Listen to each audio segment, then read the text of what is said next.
Assalamualaikum warahmatullahi wabarakatuh. Saya mulai perkuliahan hari ini. Pada minggu lalu telah diberikan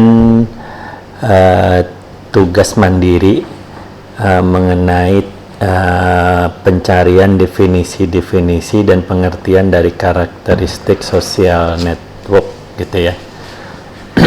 Nah, hari ini kita akan coba bahas satu persatu karakteristik itu seperti apa gitu ya.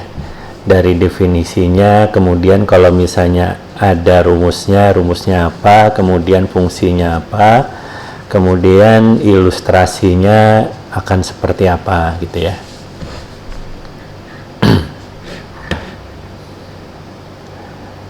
Nah, kita mulai dari yang pertama. Tentang karakteristik social network sendiri, di sini jadi disebutkan bahwa informasi terpenting untuk memahami sebuah sistem kompleks itu adalah bagaimana komponen-komponen di dalam sistem tersebut saling berinteraksi satu sama lain gitu ya. Dan salah satu sistem kompleks yang ada di dunia nyata itu adalah social network gitu. Di social network itu tidak hanya pertemanan gitu ya yang bisa kita lihat, tapi banyak hal-hal lain. Hal-hal lain itu salah satunya adalah seperti aliran informasi gitu ya. Siapa sumbernya, kemudian siapa yang mempengaruhi gitu ya. Kalau pertemanan mungkin yang hanya kita lihat di situ adalah siapa sih yang paling populer gitu ya, kalau pertemanan gitu ya. Tapi kalau informasi kita akan bisa melihat siapa sih sumber informasi. Kalau ada suatu berita gitu ya yang lagi viral, itu kita bisa melihat sumbernya itu dari mana gitu ya. Nah, dengan mengetahui sumbernya dari mana, nanti kita bisa melacak kira-kira orang itu bisa dipercaya atau tidak gitu ya. Jadi kita kan bisa setelah mengetahui sumbernya dari mana, nanti kita tinggal cek orangnya itu bisa dipercaya atau tidak. Kalau di sosial media kan dipercaya atau tidaknya itu bisa kita lihat misalnya dari akunnya kira-kira dibuatnya kapan gitu ya. Kalau misalnya berita itu disebarkan oleh sebuah akun tapi dibuatnya baru seminggu atau 2 minggu yang lalu, nah itu artinya mungkin tidak bisa kita percaya. Atau misalnya akunnya itu dibuatnya baru, kemudian jumlah postingnya misalnya sedikit, temannya sedikit, nah itu juga bisa kita anggap bahwa sumber informasinya itu tidak bisa kita percaya. Nah, saya lanjutkan. Setelah sistem kompleks tadi berbentuk network, selanjutnya dapat diceritakan bentuk dan sifat jaringan berdasarkan pendekatan tertentu. Nah, salah satu pendekatan yang bisa kita gunakan untuk mengetahui bentuk atau sifat-sifat jaringan itu adalah dengan melihat karakteristik dari network tersebut gitu ya.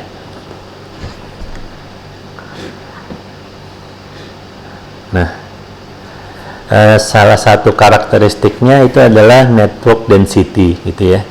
Kalau kita artikan secara harfiah, network itu jaringan gitu ya, density itu kerapatan. Jadi network density adalah kerapatan jaringan. Kemudian secara definisi kita bisa uraikan bahwa network density itu adalah perbandingan antara jumlah hubungan yang ada pada suatu network dibandingkan dengan total keseluruhan hubungan yang mungkin terjadi pada network tersebut gitu ya. Nah, ini maksudnya jumlah hubungan yang real terjadi itu berapa gitu ya, dibagi dengan jumlah hubungan yang bisa kita buat dari node yang ada gitu ya. Jadi nanti kita bisa lihat gitu ya. Jadi network density itu bisa diartikan sebagai rasio jumlah edge gitu ya dibandingkan jumlah total edge yang mungkin terjadi. Jadi jumlah edge yang di atas yang pertama itu adalah jumlah edge yang bisa kita lihat gitu ya, yang bisa kita lihat pada gambar gitu ya, atau jumlah hubungan yang bisa kita lihat pada gambar, sedangkan jumlah total edge itu adalah dari node yang ada itu kalau kita gambar edge-nya yang mungkin terjadi itu berapa gitu. Nah, bisa kita lihat di sini. Nah, jadi contoh yang kemudian nilai network density itu di antara 0 dan 1 gitu ya. Jadi kalau misalnya nilainya itu mendekati 1, itu sama artinya node yang ada di social network itu semakin terhubung gitu ya. Kemudian jika nilainya adalah 0, itu artinya node yang ada di network itu tidak saling terhubung gitu ya. Contohnya bisa kita lihat pada gambar di bawah ini yang di sebelah kiri gitu. Nah, di situ bisa kita lihat bahwa ada 4 node gitu ya. Di sini bisa kita lihat ada 4 node. Nah, kemudian di sini kita tidak melihat adanya edge ya. Jadi kita tidak melihat adanya edge gitu. Nah, ini artinya edge yang ada di network ini kita bicara tentang gambar yang ini ya. Nah, ini. Nah, di sini kita punya 4 node, tetapi kita tidak melihat adanya edge gitu ya. Makanya di sini nilai edge-nya adalah 0 gitu ya. Kemudian dari definisi kita mengetahui bahwa network density itu adalah edge yang ada yang bisa kita lihat gitu ya dibagi dengan jumlah edge yang mungkin terjadi gitu ya. Nah, edge yang mungkin terjadi itu apa? 1 dengan 2 itu 1, kemudian 1 dengan 3, 3 dengan 4, 4 dengan 2 gitu ya, 1 dengan 4, 3 dengan 2. Nah, kalau kita hitung ini ada 1, 2, 3, 4, 5, 6 gitu ya. Nah, artinya jumlah edge yang mungkin terjadi kalau misalnya ada 4 node itu adalah 6 gitu. Nah, makanya di sini density-nya adalah 0 dibagi 6. Nah, selanjutnya ini pada gambar kedua ini bisa kita lihat jumlah edge yang nyata terlihat di gambar ini ada 1, 2, 3 gitu ya. Kemudian ingat di gambar sebelumnya jumlah edge yang mungkin terjadi kalau node-nya ada 4 itu adalah 6 gitu ya. Maka di sini kita lihat density-nya adalah 3 dibagi 6 atau setengah gitu ya. Nah, kalau misalnya nilainya ada 1 nih, maka seluruh node itu saling terhubung ya. Artinya kalau misalnya ada 1 nilainya kita bisa gambarkan seperti ini.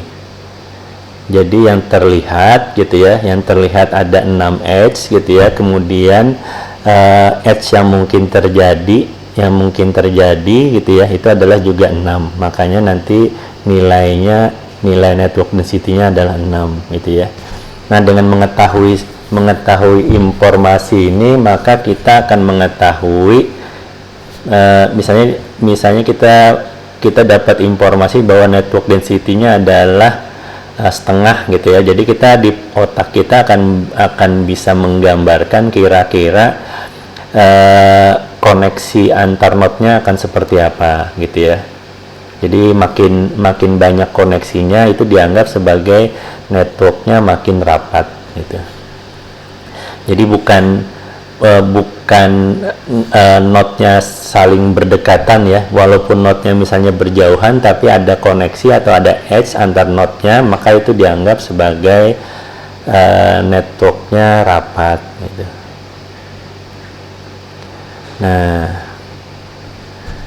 Nah ini tadi penjelasannya. Jadi di sini kita bisa lihat jumlah edge-nya adalah 0, kemudian jumlah total edge yang mungkin itu adalah 6, maka network density-nya adalah 0 dibagi 6. Kemudian yang gambar berikutnya itu jumlah edge-nya yang terlihat gitu ya, terlihat di gambar itu ada 3, kemudian jumlah total edge yang mungkin terjadi itu adalah 6, maka network density-nya adalah, nah salah ini ya, network density-nya adalah 0,5. Nah oke. Nah kalau ini tadi bisa kita lihat bahwa jumlah edge-nya itu ada 6 gitu ya, kemudian jumlah total edge yang mungkin juga ada 6, maka network density-nya dari gambar yang di bawah ini itu adalah 1. Nah untuk rumus jumlah total edge yang mungkin terjadi itu cara gampangnya adalah dengan rumus V dikali V dikurang 1 gitu ya.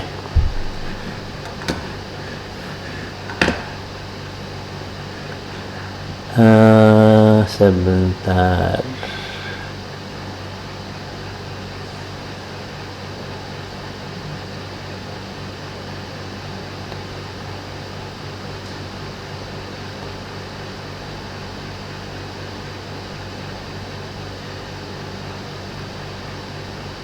Oke.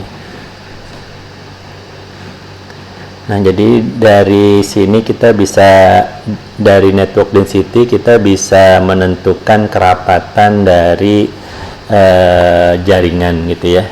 Nah, di sini network density itu bisa kita gunakan sebagai tolak ukur untuk mengetahui network mana yang lebih rapat dan mana yang renggang gitu. Kemudian pada social network biasanya nilai ini cukup renggang ya. Jadi masalahnya kenapa gitu ya? Karena di social network di dunia nyatanya koneksi itu tidak merata gitu ya. Jadi kita tidak bisa tidak ketemu gitu ya, bahwa ada network itu yang sangat erat gitu ya. Nah, ini jarang terjadi gitu ya, disebutkan di sini jarang terjadi ditemukan pertumbuhan jumlah pertemanan gitu ya. Jadi di social network nih ceritanya, jumlah pertemanan di social network itu pertumbuhannya tidak berbanding lurus dengan pertumbuhan populasi dunia gitu ya. Jadi misalnya jumlah populasi manusia misalnya bertambah 2 kali lipatnya, itu tidak tentu mempengaruhi kerapatan gitu ya, kerapatan network di sosial media gitu.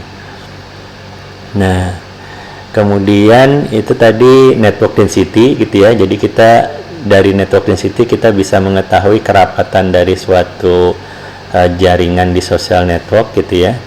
Kalau makin rapat ya artinya yang terjadi artinya makin erat gitu ya. Nah, ini bisa kalian gunakan untuk menganalisis misalnya pertemanan di suatu angkatan gitu ya. Jadi kalau misalnya saling terkoneksi artinya angkatan itu termasuk kompak gitu ya. Jadi kita bisa beranggapan seperti itu. Kemudian misalnya kita ingin menganalisis misalnya ke persatuan di suatu organisasi gitu ya, dilihat dari sisi pertemanannya. Jadi kalau misalnya kesatuan antar node-nya itu ada relasinya, ada S-nya, maka kita bisa beranggapan bahwa network tersebut atau organisasi tersebut itu bisa kita anggap orangnya akrab gitu ya. Nah, mungkin begitu juga misalnya di RT atau di RW gitu ya. Tapi kalau di RT di RW mungkin kita bisa oke. Kalau terputus nanti jangan khawatir ya. Kalau suaranya terputus-putus jangan khawatir, ada rekamannya gitu. Ini mungkin jaringannya agak kurang bagus makanya suara saya terputus gitu ya. Tapi nanti ada rekamannya yang bisa kalian dengarkan kembali gitu ya. Nah, jadi network density tadi bisa kita gunakan untuk mengetahui gitu ya. Kalau pada saat di angkatan misalnya, angkatan perkuliahan itu kita bisa mengetahui keakraban angkatannya seperti apa. Nah, mungkin kita misalnya ingin mengetahui keakraban suatu pertemanan di suatu angkatan kuliah misalnya ya, dari waktu ke waktu gitu ya. Jadi misalnya pada saat baru masuk kalian buat kuesioner gitu ya, kemudian nanti kalian gambarkan networknya, kemudian 3 bulan berikut, setiap sebulan sekali kalian membuat kuesioner baru gitu ya. Nanti kalian lihat lagi gambaran networknya, dari situ nanti akan terlihat perkembangan density dari network atau keakraban dari pertemanan di suatu angkatan gitu ya, bisa seperti itu. Nah, bisa juga misalnya network density pertemanan atau pengetahuan orang di RT gitu ya terhadap tetangganya seperti apa. Mungkin kalau bisa disuruh misalnya yang nama-nama tetangga yang dihafal atau yang dituliskan misalnya ya. Jadi kalau nggak hafal artinya ya kurang akrab sama tetangganya gitu, misalnya seperti itu. Nah, jadi network density dengan mengetahui nilainya misalnya mendekati 1 tadi gitu ya, maka kita bisa beranggapan ini organisasinya atau networknya ini makin rapat atau makin akrab misalnya seperti itu. Nah, di R itu sudah ada package, ada fungsinya ya untuk mengetahui network density. Jadi kita tinggal masukkan misalnya datanya berupa edge list gitu ya. Kemudian nanti tinggal panggil satu fungsi, nanti kita tahu gitu ya. Ini network density-nya berapa. Nanti tinggal dilihat aja ini apakah mendekati 1 atau mendekati 0 gitu ya. Nah, kemudian karakteristik yang kedua itu adalah path length gitu ya. Path length ini di sini disebutkan jarak fisik menjadi hal penting untuk dipertimbangkan gitu ya. Jadi kalau di pembahasan tentang network sendiri gitu ya, network bukan social network, itu biasanya jarak path length ini berkorelasi atau berhubungan dengan jarak fisik gitu ya. Nah, di network itu jarak fisik itu sangat dipertimbangkan ya. Kalau misalnya kita punya jaringan komputer gitu, kemudian jarak fisiknya itu pasti kalian sudah tahu ya. Kalau kalian ke lab komputer gitu ya, ini lab komputer mungkin kalian sudah tidak datangi selama hampir 1 tahun lebih ya. Jadi di path length untuk jaringan komputer itu adalah dihubungkan oleh kabel-kabel gitu ya. Nah, itu adalah jarak, bisa kita lihat jarak fisik di situ ya. Jadi misalnya komputernya ada 10 gitu ya, ada komputer 1, 2 sampai 10. Nah, jarak fisik itu adalah misalnya untuk komputer 1 sampai komputer 1 ke komputer 5 misalnya, jarak fisiknya apa? Artinya kita akan menjumlahkan kabel yang digunakan dari komputer 1 sampai ke komputer 5 gitu ya. Misalnya ternyata kabelnya itu nyambung dulu ke komputer 2, habis itu nyambung ke komputer 5, habis itu baru ke komputer 5. Nah, itu adalah jarak fisiknya gitu ya. Nah, jarak fisik ini hal penting ya untuk dipertimbangkan gitu ya. Kalau misalnya di jaringan komputer, maka jarak fisik itu akan menentukan mungkin kecepatannya. Jadi kalau kalian ping, maka akan terlihat tuh jalurnya, atau kalian trace route gitu ya, itu nanti akan terlihat gitu ya, akan berpengaruh terhadap kecepatan transfer data. Nah, kalau misalnya kasusnya adalah pada jaringan transportasi udara, nah maka jarak tempuh bandara dengan bandara lain itu menjadi pertimbangan gitu ya, untuk menentukan kebutuhan bahan bakar gitu ya. Nah, tapi tidak pada kasus social network gitu ya, atau jaringan sosial gitu ya. Jarak fisik itu belum tentu bisa dipertimbangkan gitu. Kok bisa gitu ya? Nah, kenapa gitu ya? Contohnya saja, misalnya kalian dalam satu angkatan nih, dalam satu ruangan, itu secara fisik kan berdekatan gitu ya, tapi ada kemungkinan kalian tidak terlalu akrab gitu ya terhadap satu teman kalian gitu ya, walaupun misalnya duduknya bersampingan gitu ya, tapi misalnya kalian tidak akrab dengan dia, maka jarak fisik itu tidak bisa menentukan akrab tidaknya pertemanan gitu ya. Nah, tapi ada kemungkinan juga jarak fisiknya itu jauh gitu ya, jarak fisiknya itu jauh gitu, tapi sering komunikasi gitu ya, komunikasi cerita-cerita gitu ya. Nah, itu kan akan, kalau di pertemanan kan jadi saling tahu gitu ya kepribadian masing-masing gitu ya. Nah, jadi kalau di social network jarak fisik itu tidak dipertimbangkan gitu ya. Nah, jadi ada hal-hal lain yang dipertimbangkan untuk menentukan kedekatan antar dua node gitu ya.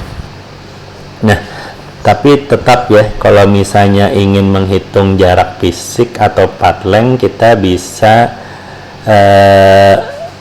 kita bisa lakukan juga gitu ya. Nah, definisi path length sendiri atau jarak fisik ini adalah panjang lintasan ya. Jadi path sendiri itu adalah rute yang membentang sepanjang jalur edge di dalam social network gitu ya. Nah,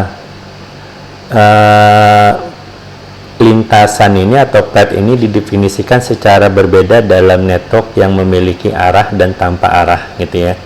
Jadi maksudnya kalau misalnya networknya memiliki arah, definisinya akan berbeda dengan lintasan yang kalau kita bicara di networknya yang tanpa arah gitu ya. Nah, kalau di network dengan arah, maka lintasannya harus mengikuti arah dari edge yang dilaluinya. Sedangkan di network tanpa arah, maka lintasannya dapat mengikuti edge dari kedua arah gitu ya. Jadi bebas gitu ya. Nah, yang penting dia terkoneksi gitu. Nah, di sini path length adalah, kalau didefinisikan dalam kasus kita, adalah representasi jumlah edge yang dimiliki oleh path gitu ya. Jadi bukan jumlah node yang dilalui gitu ya, tapi jumlah edge-nya gitu. Nah, sebagai contoh misalnya lintasan dari lintasan node 1 ke node 6 gitu ya. Di sini bisa kita lihat lintasan oleh node 1 ke node 6 itu adalah, bisa kita lihat dari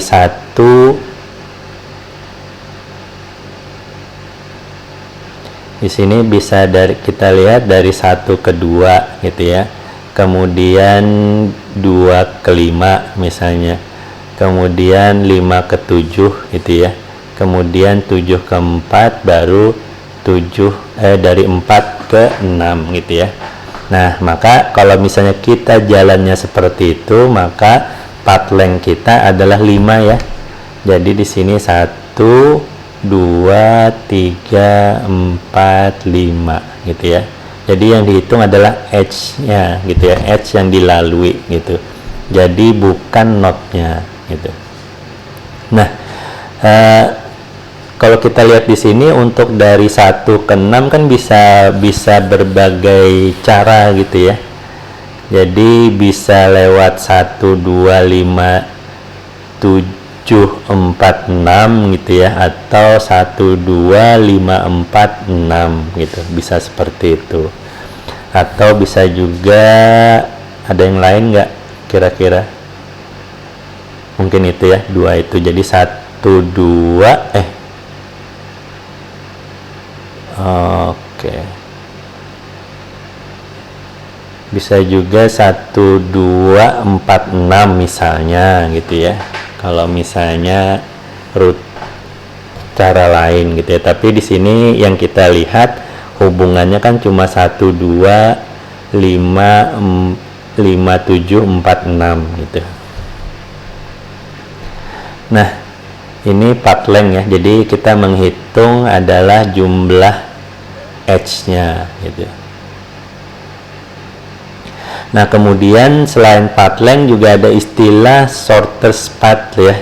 Jadi lintasan terpendek. Ini adalah path yang lintasan yang menghubungkan dua node melalui rute yang memiliki jumlah edge paling sedikit gitu. Kalau digambar sih di sini contohnya adalah dari 1 2 4 6 gitu ya. Itu kalau misalnya antara 2 dan 4 itu memang ada edge-nya gitu ya. Kalau tidak ada yang nggak bisa gitu.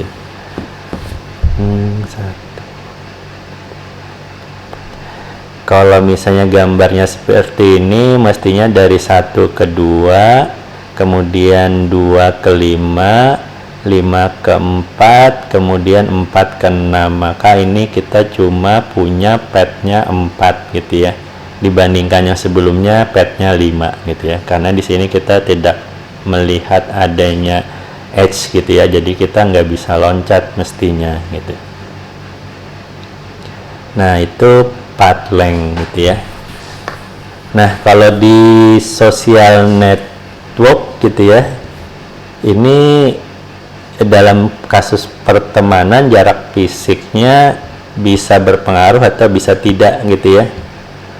Jadi kasusnya tadi, jadi dalam satu kelas itu mungkin secara fisik berdekatan, tapi ternyata secara emosional ternyata enggak gitu ya. Nah, yang path length. Kemudian di sini disebutkan bahwa jika pada social network ditemukan lebih dari satu lintasan terpendek, maka bisa dipilih salah satunya untuk digunakan gitu ya. Jadi misalnya ada jarak terpendek itu ada lebih dari 1 gitu ya, nilai path length-nya itu misalnya sama-sama 4 gitu ya. Nah, jadi bebas nanti mau yang mana yang mau digunakan sebagai lintasan terpendek gitu ya. Nah, yang dipastikan lintasan terpendek itu jangan ada loop-nya gitu ya, atau jangan ada rute yang memotong not tujuan dan asal gitu. Nah, itu yang tidak diperbolehkan. Nah, pada social network yang tidak memiliki arah gitu ya, lintasan terpendek dari node I ke node J itu bernilai sama dengan lintasan terpendek dari node J ke node I gitu ya. Jadi maksudnya kalau networknya itu tidak memiliki arah, maka kita bolak-balik gitu ya, itu sama saja gitu ya. Jadi hitungannya itu misalnya yang ini kasusnya antara node 1 ke node 6 itu kita bisa kalau tanpa arah ya menyebutkannya jadi 1 ke 2, 2 ke 5, misalnya 5 ke 4, 4 ke 6. Bisa juga sebaliknya 6 ke 4, 4 ke 5, 5 ke 2, 2 ke 1 gitu ya, kalau misalnya tanpa arah. Tapi misalnya memiliki arah, maka kita harus membuat lintasannya gitu ya sesuai dengan arah panah yang digunakan. Jadi tidak bisa kita bolak-balik gitu ya.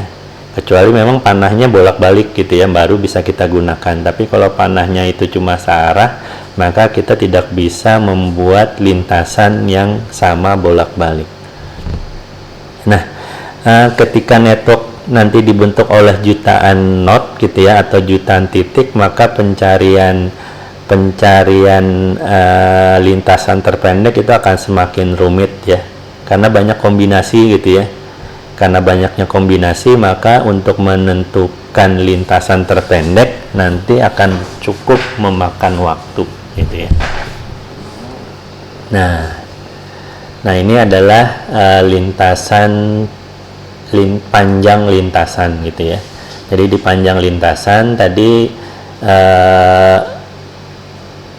sudah disebutkan bahwa maksudnya adalah jumlah dari edge gitu ya, dari suatu node ke node lain gitu ya. Kemudian di panjang lintasan ada istilah yang namanya lintasan terpendek, di mana jumlah path length-nya itu yang paling pendek atau yang paling kecil nilainya. Nah, kemudian ada istilah lain, ini adalah average path length, ini rata-rata dari lintasan terpendek gitu ya, dari semua pasangan node-node di dalam suatu social network.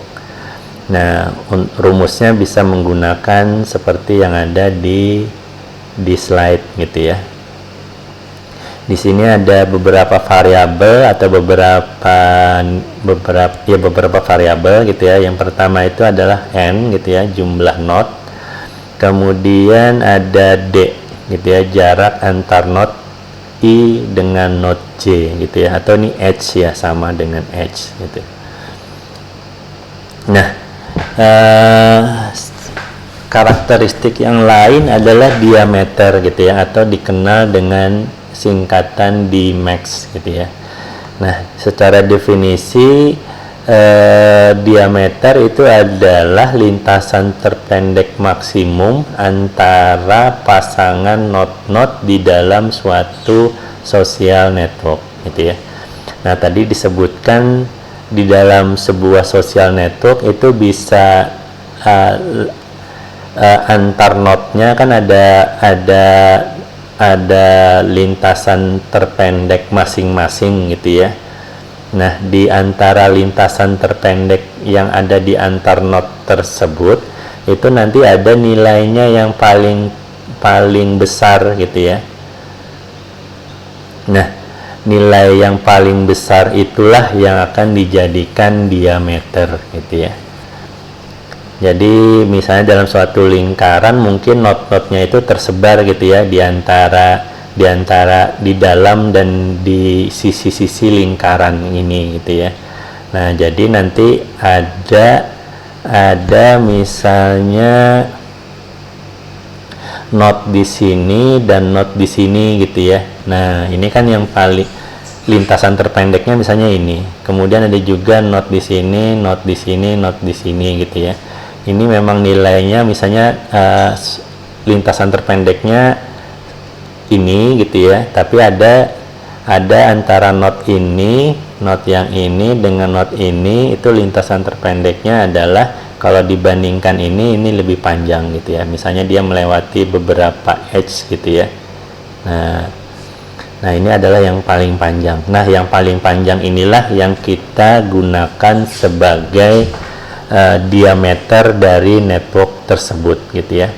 Nah, dengan mengetahui diameter ini, maka kita akan mengetahui besarnya network yang kita miliki gitu ya. Kalau kita gambarkan sih bisa macam-macam ya besarnya, tapi dengan mengetahui nilai ini gitu ya, nilai diameter ini, maka kita bisa, begitu tahu nilainya, maka kita bisa tahu kira-kira sebesar apa network yang kita miliki gitu. Nah, jadi di sini diameter itu adalah jarak terjauh antara pasangan not di dalam social network gitu ya. Jadi intinya di dalam social network itu ada banyak shortest path gitu ya, atau lintasan terpendek, tapi pilih aja lintasan terpendek yang paling panjang dibandingkan lintasan terpendek lainnya. Nah, itu yang kita pilih sebagai diameter. Oke. Nah, di sini contohnya misalnya kalau misalnya not 1 ke not 2 gitu ya. Bisa kita lihat di sini kalau misalnya ini ada banyak not ya. Jadi kombinasinya kan banyak. Not 1 ke not 2 gitu ya. Ini path length-nya kan 1 gitu ya. Kemudian not 1 ke not 5 gitu. Ini path length-nya kan 2 gitu ya. Kemudian not 1 ke not 3.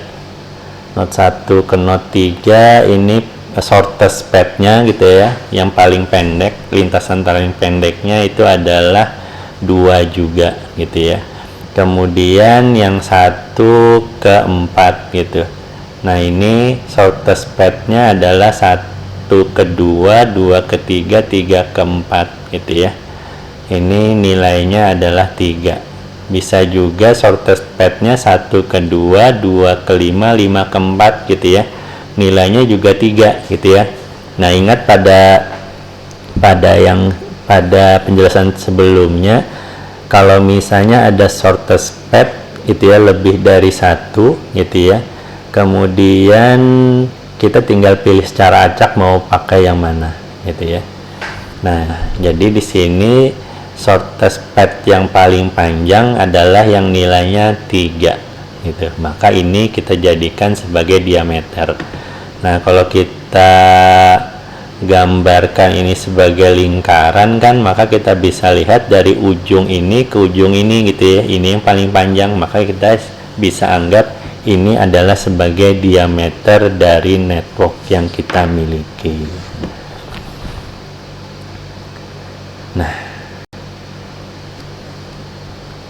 sampai sini ada pertanyaan dulu, silahkan bisa di kolom chat atau bisa langsung bertanya, silahkan.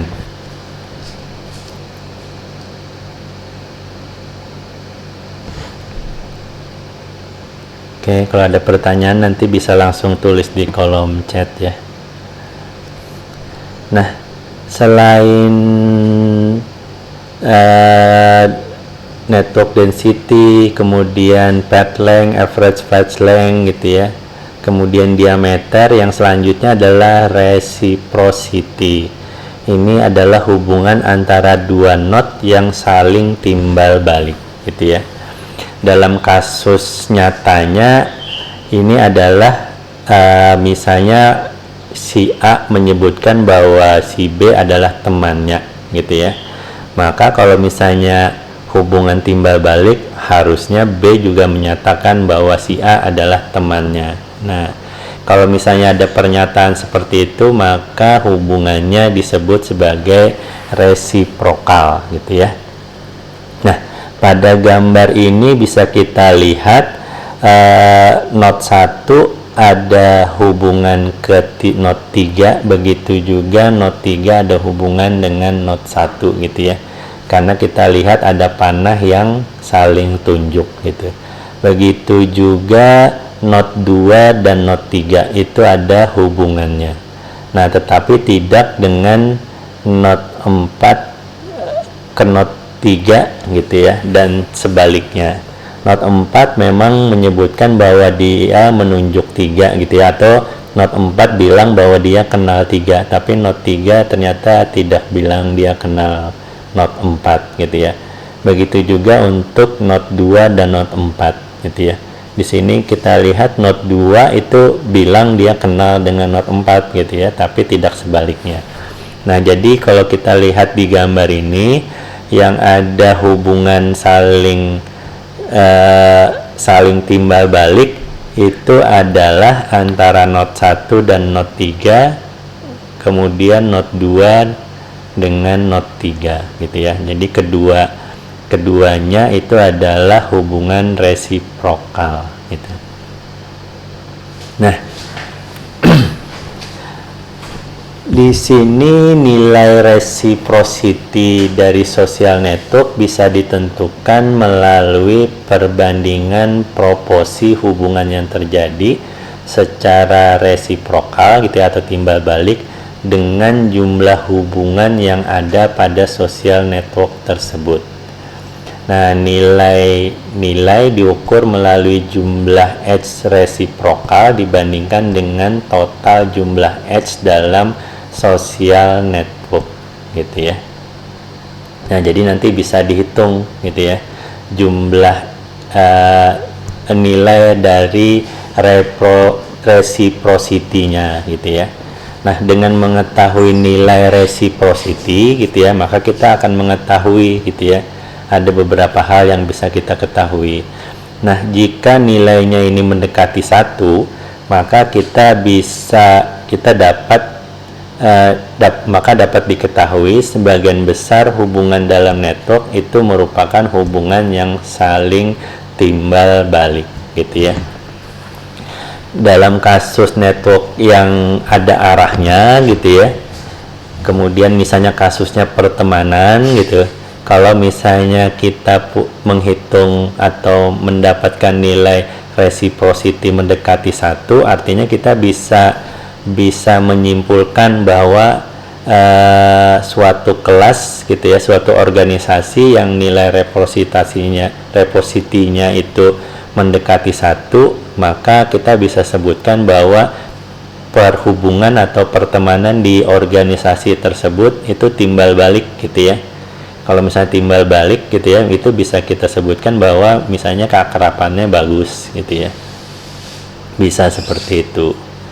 Bisa saja misalnya kita punya node-nya saling terkoneksi, tapi terkoneksinya misalnya tidak timbal balik gitu ya, atau cuma menunjuk ke satu saja, maka kita tidak bisa menyebutkan bahwa hubungan antara orang di dalam organisasi tersebut bagus gitu ya, karena hubungannya bukan timbal balik gitu.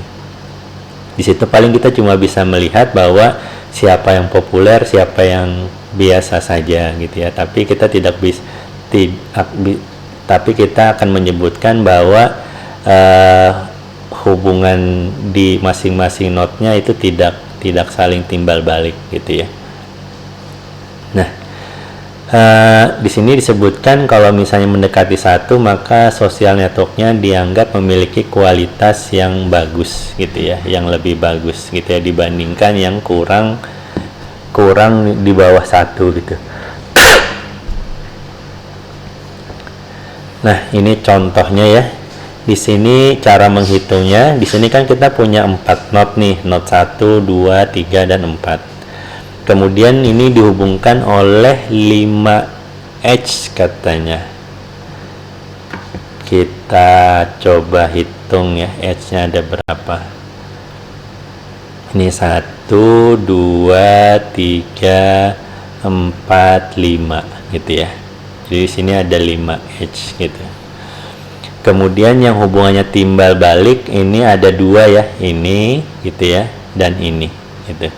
Nah, maka kalau kita hitung nilai reciprocity-nya itu adalah 2 dibagi tadi jumlah edge yang ada, yaitu 5. Maka nilai reciprocity-nya 0,4 gitu ya. Nah, jadi ini masih di bawah setengahnya gitu ya. Masih di bawah setengah gitu ya. Jadi kalau misalnya 1 ke 2 itu ada hubungan juga gitu ya.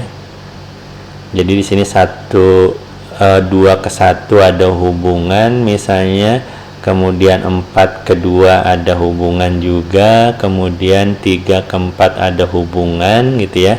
Maka kita bisa sebutkan yang timbal baliknya ada 5, kemudian yang edge-nya juga ada 5, maka nanti kita dapatkan reciprocity-nya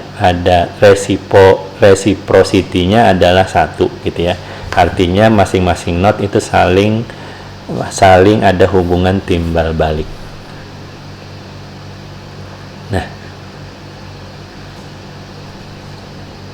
Nah, selanjutnya adalah transivity gitu ya. Transivity ini adalah probabilitas node-node yang saling berdekatan untuk saling berhubungan. Hubungan transitif dapat terjadi pada network dengan arah maupun network yang tidak memiliki arah.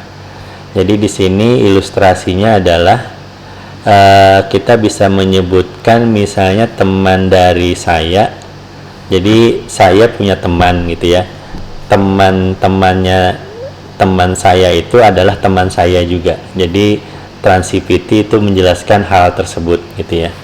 Jadi misalnya A mengenal B, kemudian B mengenal C, maka memang sih belum tentu C mengenal A gitu ya, tapi namun gitu ya, probabilitas C mengenal A tersebut lebih tinggi gitu ya, dibandingkan misalnya kalau kita ngambil node-nya itu secara acak gitu.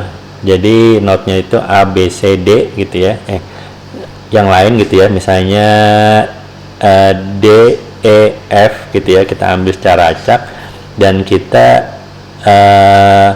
dan tidak ada hubungan gitu ya, tidak ada hubungan pertemanan antar node-node tersebut misalnya, maka kan artinya probabilitas mereka saling terkoneksi itu tidak lebih kecil gitu ya. Nah, kalau misalnya antara node tersebut ada koneksinya, maka probabilitasnya akan lebih besar gitu. Nah, di sini ada dua gambar gitu ya. Jadi di sini gambar yang sebelah kiri, ketika A mengenal B, B mengenal C, maka network yang terbentuk rutenya adalah ABC gitu ya. Kemudian, nah yang seperti ini disebutnya sebagai connected triple atau triad terbuka. Nah, ketika A nanti mengenal B, B mengenal C, A juga mengenal C gitu ya, maka rute yang terbentuk adalah ABC, tapi berbentuk network tertutup seperti gambar yang ada di sebelah kanan, atau dikenal dengan istilah triangle atau triad tertutup atau triclic gitu ya. Nah, dengan adanya gambar tersebut nanti kita bisa menghitung probabilitasnya gitu ya, probabilitasnya dengan cara jumlah triangle gitu ya. Jumlah triangle itu yang di sebelah kanan gitu ya dikalikan 3 dibagi jumlah connected triple atau yang di sebelah kiri gitu. Nah, pada contoh triangle ABC yang ada di gambar ini gitu ya, cara menghitungnya ini kan kita mempunyai 3 triple gitu ya, triplenya punya 3 gitu, yaitu ABC, kemudian BCA, kemudian CAB gitu. Nah, di sini. Nah, jadi kita bisa menghitung nilai transitinya adalah 1 dikali 3 kemudian dibagi 3, jadi nilainya 1. Nah, ini artinya kemungkinan dia mengenal itu lebih besar gitu ya, kemungkinan suatu node mengenal temannya node tersebut itu semakin besar gitu ya. Nah, kira-kira seperti itu. Jadi dengan mengetahui nilai ini, maka kita mengetahui kira-kira konektivitas suatu node ke node lainnya yang terhubung oleh ada perantara node lain itu seperti apa gitu ya. Nah, kemudian karakteristik yang berikutnya adalah connected component gitu ya.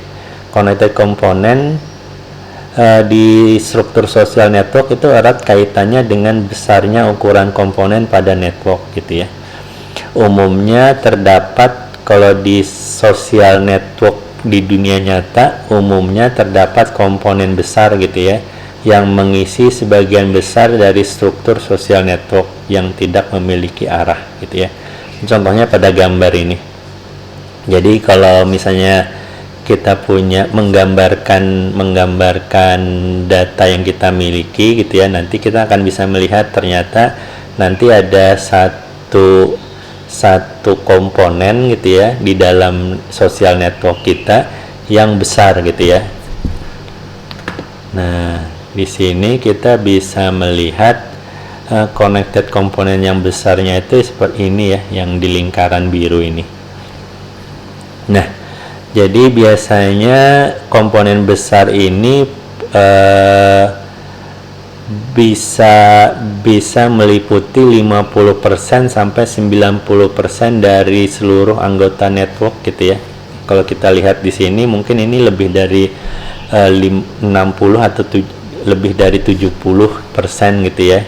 Jadi anggota yang di dalam ini kalau kita hitung, yang anggota di dalam ini saling terkoneksi, kalau kita hitung sih lebih besar gitu, lebih besar dari 50%. Nah, selebihnya nanti itu adalah komponen-komponen yang kecil ya, yang seperti ini gitu ya. Ini komponen kecil gitu ya, atau ada komponen yang cuma berdiri sendiri gitu. Nah, komponen yang besar ini itu dikenal dengan istilah largest connected component gitu. Nah, ini umum ada di kasus social network gitu ya. Jadi misalnya ada gerombolan gitu ya, itu nanti gerombolannya bisa besar jumlahnya gitu ya. Kalau di social network mungkin akan kecil kemungkinannya komponen-komponen itu sama kuat gitu ya. Nanti tapi ini harus kita buktikan dari analisis social network ya. Tapi kalau dari literatur sih memang seperti itu pada umumnya gitu. Nah, contohnya itu adalah kalau di R itu kan kita pakai apa?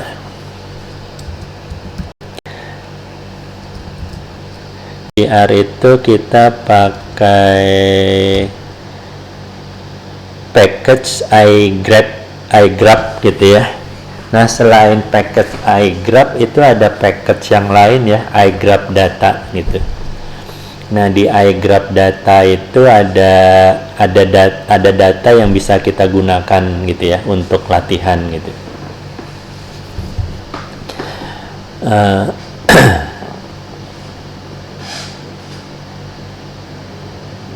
Sambil menunggu kita lanjutkan. Nah, contohnya itu adalah data tentang pemain film ya. Jadi di data pemain film itu yang jadi node adalah pemain filmnya sendiri gitu ya.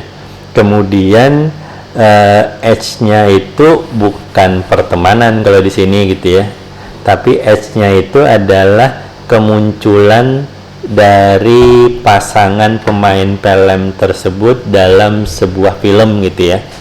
Jadi misalnya si A itu dan si B sering muncul di 10 film gitu ya. Nah itu yang maksudnya edge di sini gitu ya. Nah, ternyata gitu ya. Ternyata dari data social network pemain film ini bisa ditemukan ada hampir 98% pemain film itu saling terhubung gitu ya, saling terhubung gitu.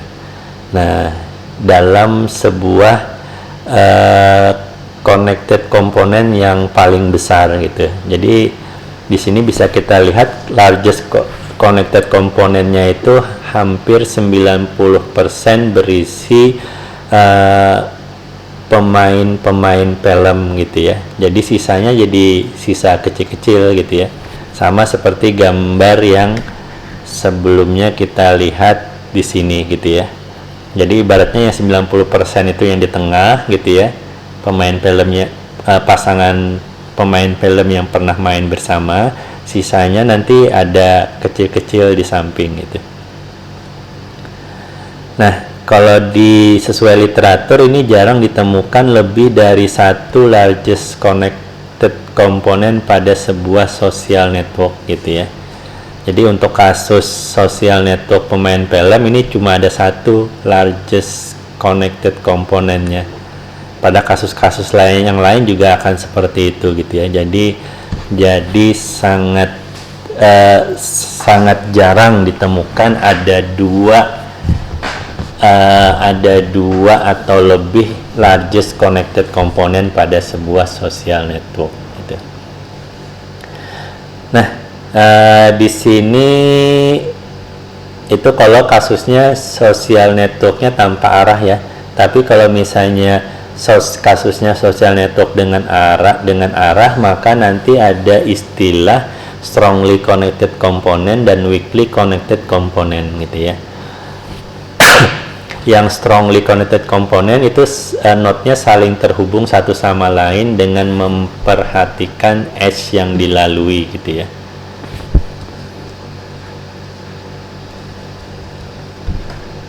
Terpotong. Oke. Nah, kalau strongly itu artinya node-nya saling terhubung satu sama lain dengan memperhatikan arah dari edge yang dilalui. Kemudian setiap node harus mampu menjangkau dan dijangkau oleh setiap node lainnya sepanjang lintasan yang memiliki arah gitu ya. Jadi bisa dijangkau dan menjangkau. Kemudian kalau weakly connected component, jadi ada salah satu yang tidak bisa dijangkau oleh node lainnya gitu ya. Kalau di sini kasusnya itu adalah yang dari node 1 ke 2. Node 1 ke 2 itu tidak bisa menjangkau dan dijangkau gitu ya. Nah, ini artinya weakly connected component. Nah, selanjutnya adalah similarity gitu ya. Similarity ini terjadi ketika dua node berada pada suatu kelas yang setara. Nah, ada dua pendekatan gitu ya untuk mengetahui atau mengukur similarity. Pertama itu pendekatan kesetaraan struktural seperti yang ada di samping gitu ya, samping kiri, gambar di sebelah kiri bawah. Kemudian pendekatan kesetaraan reguler ini seperti yang ada di gambar bawah kanan gitu ya. Nah, apa bedanya gitu ya? Kalau kita lihat bedanya di gambar ya. Nah, di sini terjadi ketika dua orang saling berbagi tetangga yang jumlahnya sama. Nah, di sini bisa kita lihat ya.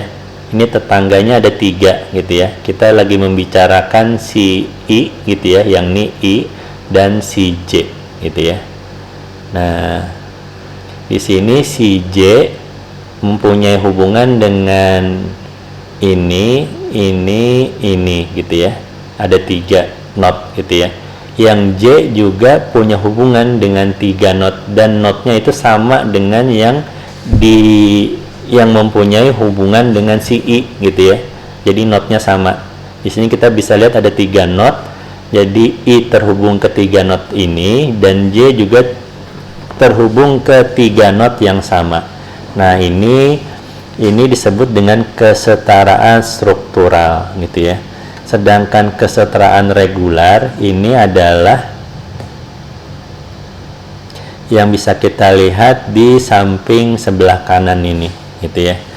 Nah, orangnya itu beda gitu ya. Jadi node-nya itu beda. Kita lihat di sini ya, si I ya. Si I ini terkoneksi ke node yang ada 3 node gitu ya. Ada 3 node di sini. Nah, tapi kemudian yang J juga terkoneksi ke 3 node juga gitu ya. Sama-sama 3 ya artinya ya. Kalau kita lihat si I punya terkoneksi ke 3 node, si J juga terkoneksi ke 3 node gitu ya. Tapi beda node-nya itu beda orang ibaratnya ya. Kalau yang di kesetaraan struktural itu node-nya itu seperti node sama orangnya yang sama gitu ya. Tapi kalau yang di regular ini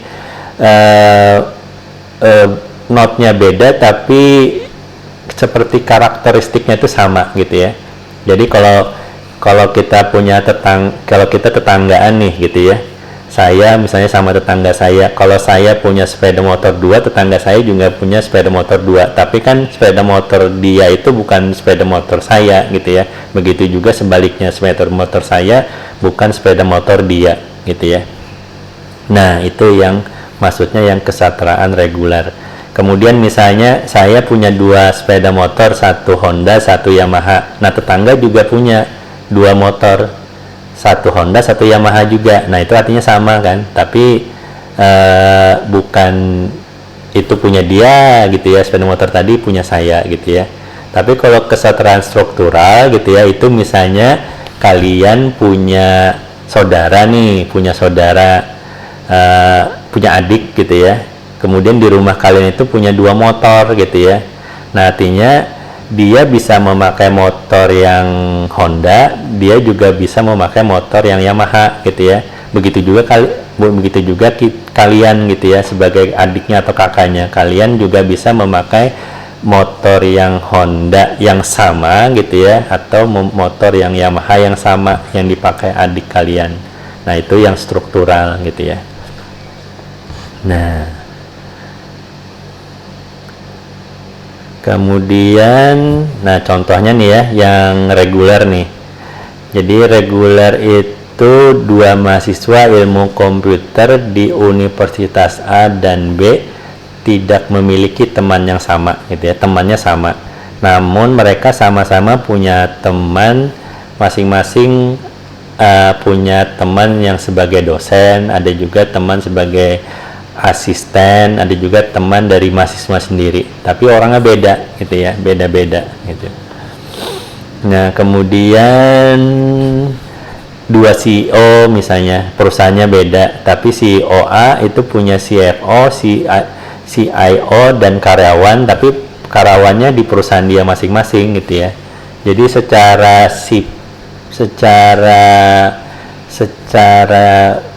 sifat gitu ya, dia itu seperti punya hal yang sama dibandingkan node yang lainnya gitu ya. Jadi ini similarity-nya ada 2 ya. Nah kemudian karakteristik yang lain adalah homopili gitu ya. Jadi ini umumnya orang-orang cenderung saling berinteraksi bersama orang-orang yang memiliki kemiripan dengan diri mereka sendiri gitu ya.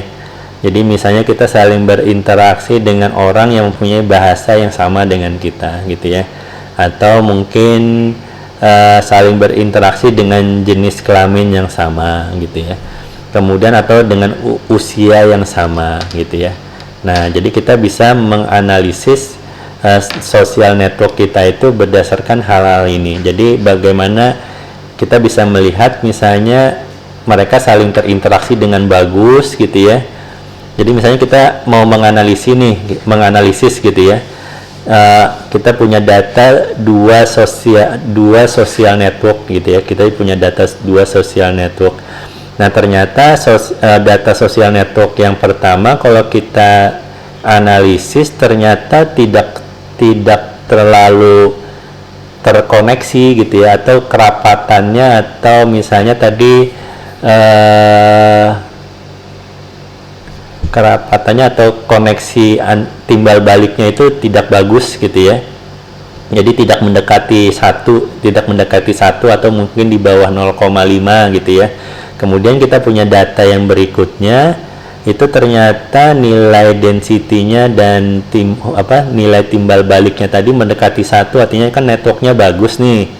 Nah kita bisa menganalisis lebih dalam gitu ya, ini kenapa yang satu ini koneksi kualitas networknya lebih bagus. Oh ternyata kalau dilihat dari segi umur ternyata mereka sama misalnya. Nah itu kan bisa jadi satu analisis sendiri gitu ya.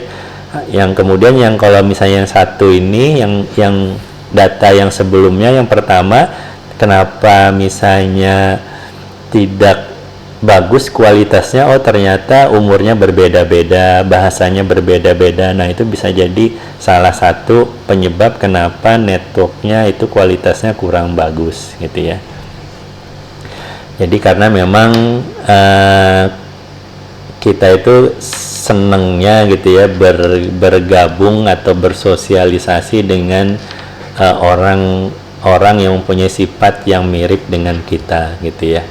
Contohnya gitu ya, misalnya orang-orang dalam komunitas game online itu cenderung berteman dengan gamer-gamer yang memiliki usia dengan jenis kelamin yang sama, misalnya bisa seperti itu gitu ya.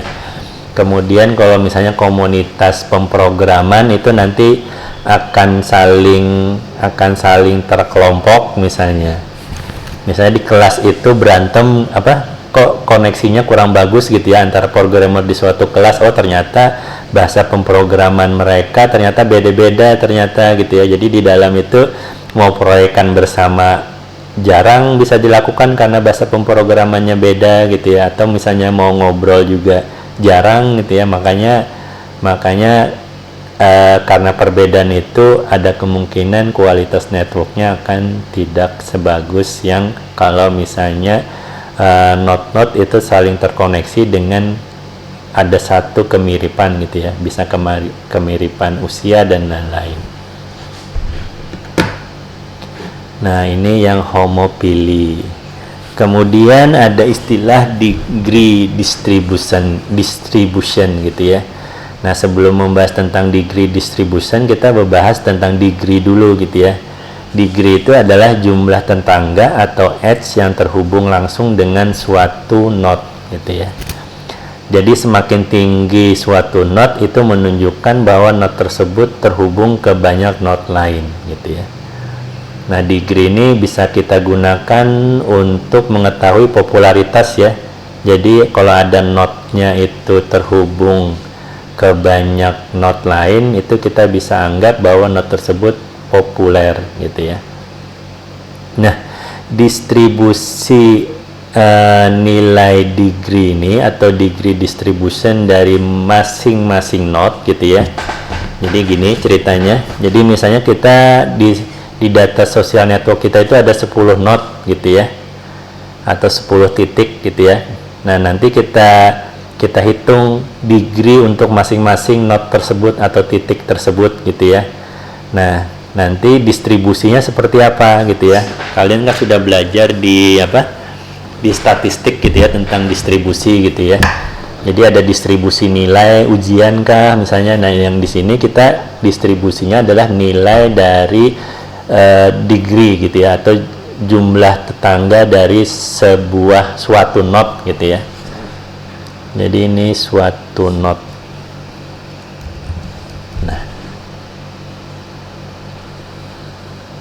Nah, kalau tadi misalnya ada 10 gitu ya, kita hitung degree 10 node gitu ya, kita hitung degree-nya masing-masing node tersebut.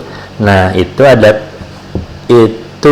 ada kemungkinan degree-nya akan berbeda-beda gitu ya. Jadi ada node yang degree-nya itu tinggi gitu ya, ada node yang degree-nya itu kecil gitu ya. Nah, itu kan artinya kalau di sosial media ada account yang misalnya followernya banyak gitu ya, ada account yang jumlah followernya sedikit gitu ya. Nah, seperti itu. Jadi jumlah follower itu bisa kita anggap sebagai degree gitu ya.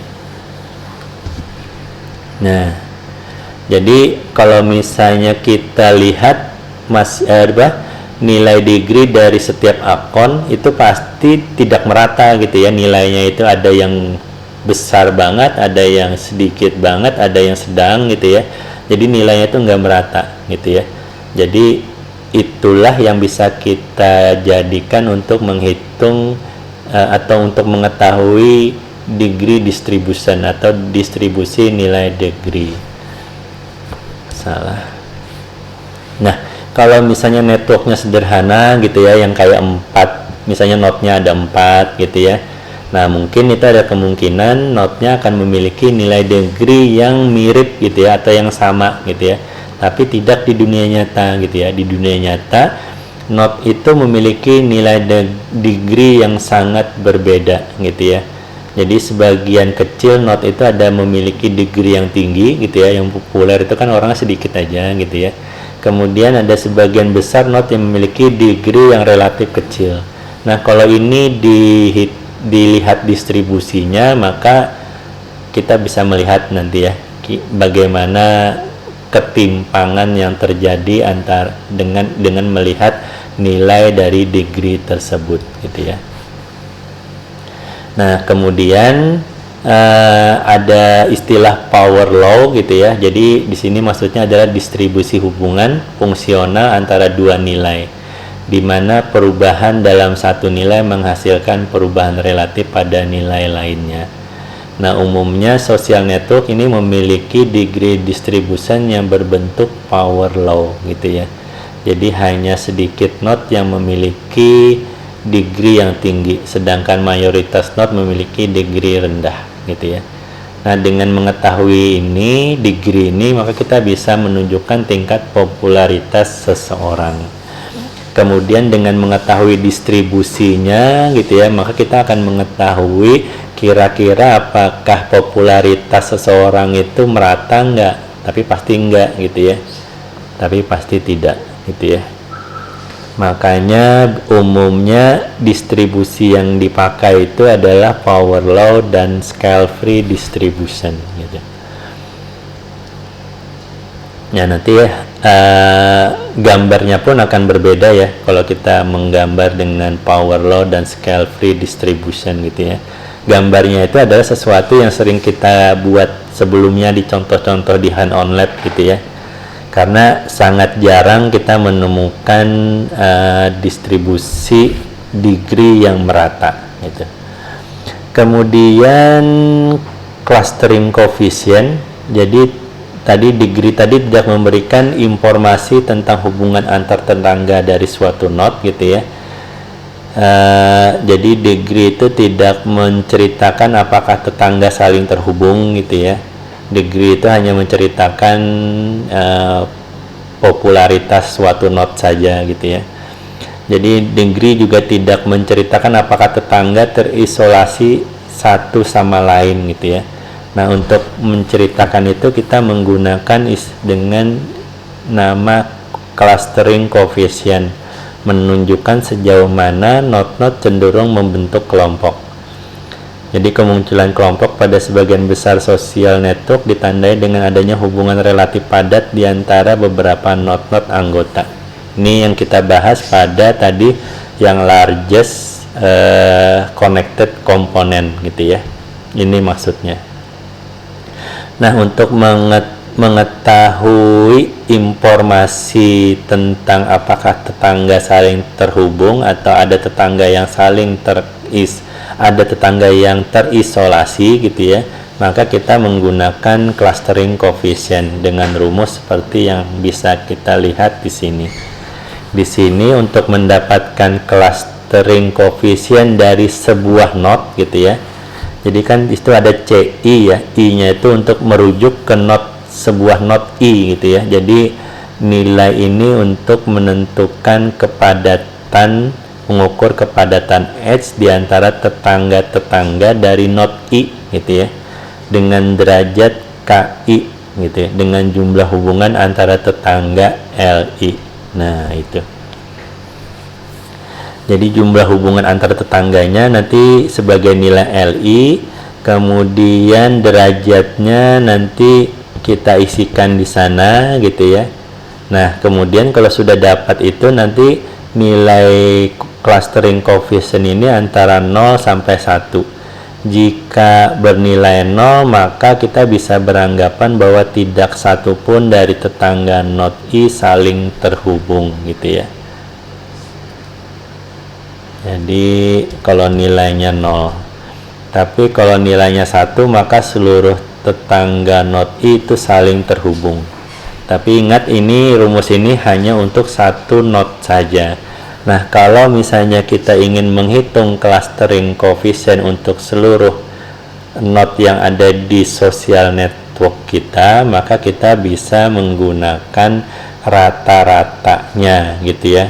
Kita cukup jumlahkan semua nilai clustering coefficient untuk masing-masing node yang ada pada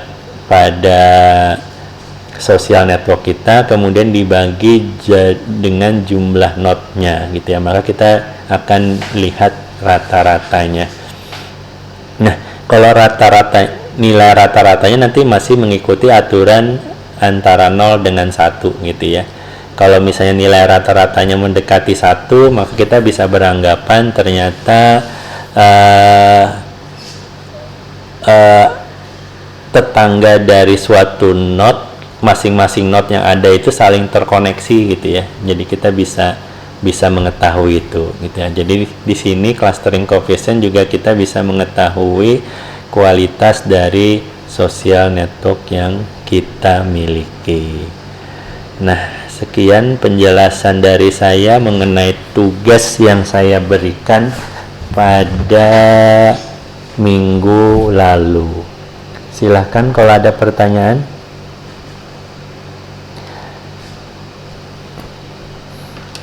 Kalau ada pertanyaan bisa langsung di open mic atau kalian bisa tanyakan langsung di kolom chat gitu ya.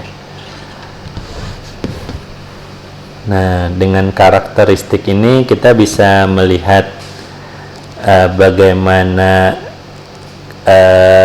sudah bisa menganalisis secara sederhana bagaimana network yang kita miliki gitu ya, dengan menghitung nilai-nilainya. Apakah network kita ini saling terkoneksi misalnya ya, apakah network kita ini bagus gitu ya, apakah pertemanan di suatu RT misalnya itu bagus gitu ya, dengan menghitung karakteristiknya. Apakah misalnya kalau kalian melakukan analisis misalnya pertemanan itu misalnya dihitungnya antara sebelum dan sesudah. Jadi misalnya sebelum pilkada atau pilpres kalian hitung kalian lakukan survei gitu ya. Kemudian setelah pilpres atau pilkada kalian lakukan survei lagi pertemanan. Kemudian setelah pilpres atau pilkada kalian lakukan lagi misalnya kuesioner untuk mengetahui pertemanan gitu ya. Kemudian dari 3 data tersebut misalnya kalian lakukan social network analisisnya gitu ya, bagaimana kualitas networknya, apakah ada perubahan atau tidak gitu ya. Nah, itu seperti itu gitu ya kalau mau menganalisisnya. Kalau mau melihat menganalisisnya kira-kira apakah ada perubahan gitu ya kualitas network tersebut atau kualitas pertemanan pada saat sebelum dan sesudah pilpres atau pilkada gitu ya. Nanti kalian bisa melihat ada perubahan atau tidak gitu ya. Kalau ternyata setelah pada saat pilpres ternyata nilai network density-nya atau apa gitu ya, atau connected-nya makin renggang, nah artinya ada sesuatu nih setelah pilkada gitu, pada saat pilpres atau pilkada gitu ya. Jadi seperti itu mungkin riset-riset yang bisa kalian lakukan. Tapi saya belum tahu apakah ini bisa kita angkat sebagai riset skripsi atau tidak.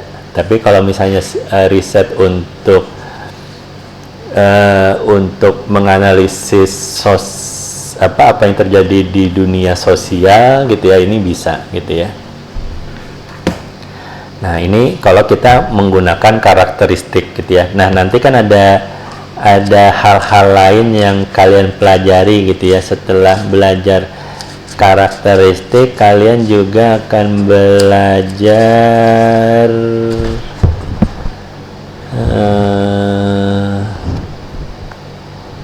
metrik jejaring sosial gitu ya. Nah, ini mungkin nanti ada informasi lain yang bisa kalian dapatkan gitu ya. Nah, ada pertanyaan silahkan.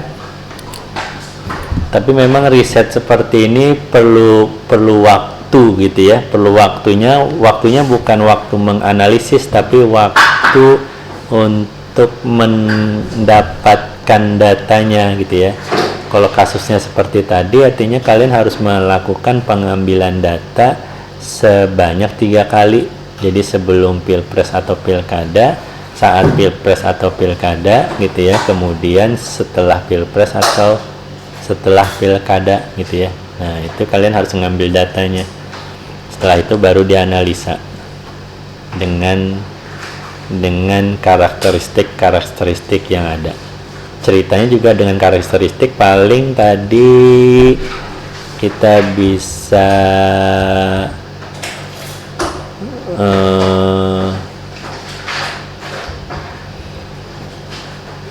menghitung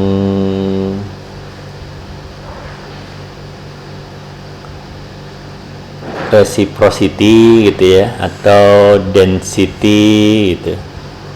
Nah paling kita bisa pakai itu gitu ya, bisa kita gunakan itu untuk mengetahui kualitas dari social networknya. Setelah itu mungkin kita bisa analisis kalau misalnya terjadi perpecahan gitu ya, atau kalian bisa bisa menganalisisnya nanti. Pengambilan data itu kalian kelompokkan sosial networknya berdasarkan umur atau berdasarkan pekerjaan gitu ya. Jadi kalau misalnya berdasarkan umur, apakah setelah pilkada atau pilpres kualitas networknya berubah atau tidak gitu ya. Jadi banyak hal-hal yang bisa kalian lakukan gitu ya. Tapi mungkin buat hore-hore gitu ya, kalau buat skripsi ini masih kalian perlu riset lebih dalam lagi gitu ya. Karena di sini mungkin kalau dibuat skripsi, mungkin yang kalian lakukan adalah dari penggunaan algoritma gitu ya. Karena datanya itu data banyak gitu ya, ada kemungkinan algoritma A dengan algoritma B akan beda dari sisi penggunaan resource komputer kah gitulah, atau misalnya dari sisi waktu komputasinya kah gitulah. Paling di risetnya seperti itu gitu ya. Kalau risetnya menganalisis hal-hal tadi itu lebih ke bukan bidang kita gitu ya, bukan bidang ilmu komputer, tapi ke bidang orang sosial gitu ya. Tapi kalian bisa manfaatkan ini misalnya untuk menganalisis keadaan sosial gitu ya juga. Mungkin kalian misalnya punya usaha, punya startup yang startup kalian itu ingin mengetahui kualitas organisasi atau perusahaan-perusahaan gitu ya berdasarkan sosial networknya gitu ya. Jadi kalau misalnya kalian dapat informasi ternyata suatu organisasi itu kualitas networknya kecil gitu ya, kecil di bawah 0,5 misalnya, artinya ada sesuatu yang harus kalian lakukan untuk membuat kualitas networknya itu makin bagus gitu ya. Nah misalnya kalian lakukan liburan bareng gitulah, jadi si perusahaannya harus melakukan misalnya liburan bareng atau misalnya ada kegiatan outdoor bersama rame-rame gitulah. Setelah itu kalian nanti lakukan lagi analisisnya, ternyata misalnya jadi membaik gitu ya. Nah bisa seperti itu gitu ya. Jadi usahanya itu usaha liburan dan usaha membuat kegiatan outdoor misalnya, tapi kalian manfaatkan ilmu ini gitu ya untuk menceritakan apakah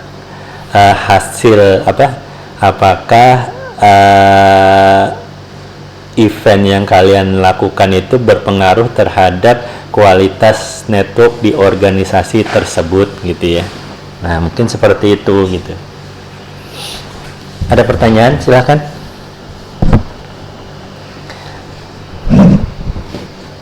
Kalau kita bisa punya datanya sih menarik untuk dilakukan riset kecil-kecilan ya, untuk mengetahui kelakuan orang seperti apa. Kita ini kan orangnya yang suka kepo kan ya. Salah satu keponya orang komputer mungkin dengan menggunakan social network analysis gitu ya. Jadi keponya itu bukan kepo terhadap seseorang, tapi lebih ke sekumpulan orang gitu. Jadi kita manfaatkan ini. keponya pun untuk seseorang juga bisa kita lihat ya, oh ternyata si A ini kurang populer nih gitu ya kalau di sini gitu ya. Nah, dengan melihat ketidakpopuleran orang, artinya buat organisasi ini penting gitu ya. Ini kita harus ada melakukan pendekatan tersendiri terhadap individu tersebut gitu ya.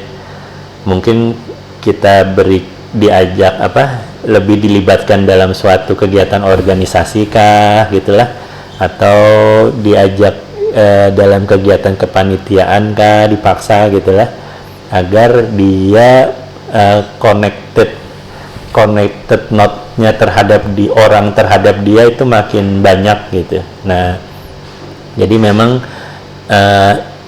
ilmu ini memang tujuannya memang untuk ilmu sosial sebenarnya lah, tapi memanfaatkan komputer. Nah, tapi mungkin kalian bisa memanfaatkan ini untuk untuk menganalisis dan mungkin bisa memanfaatkan ini sebagai usaha gitulah. Nah, tapi bisa dicari mungkin usaha-usahanya seperti apa gitulah.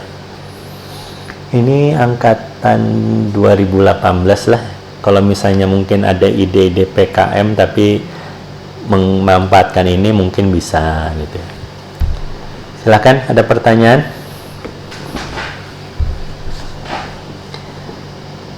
Tidak ada? Kalau tidak ada,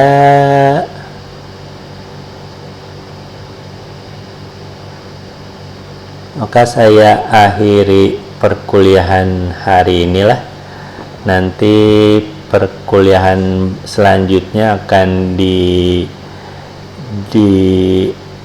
diisi oleh Pak Itkan gitu.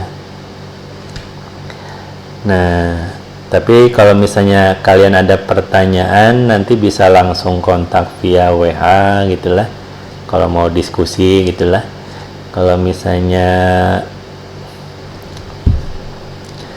atau hal-hal lain mau ditanyakan bebas saja via WA gitulah. Nah, kalau tadi mungkin survei terkait dengan ini bisa survei memang kalian memberikan kuesioner atau memang via sosial media kalian ambil datanya gitulah. Kalau misalnya mengambil data di sosial media, artinya kalian perlu package atau tool lain untuk mengambil data tersebut gitulah, baru kalian analisis gitu. Nah, analisisnya bisa seperti ini. Tapi mungkin akan lebih menarik kalau misalnya kalian masuk ke organisasi gitulah, ke Pemda misalnya, kalian sebar survei, bilang aja ini untuk mengetahui kualitas kantor seperti apa berdasarkan pertemanan atau berdasarkan seberapa sering orang ikut terlibat dalam organisasi kepanitiaan misalnya dan lain-lain.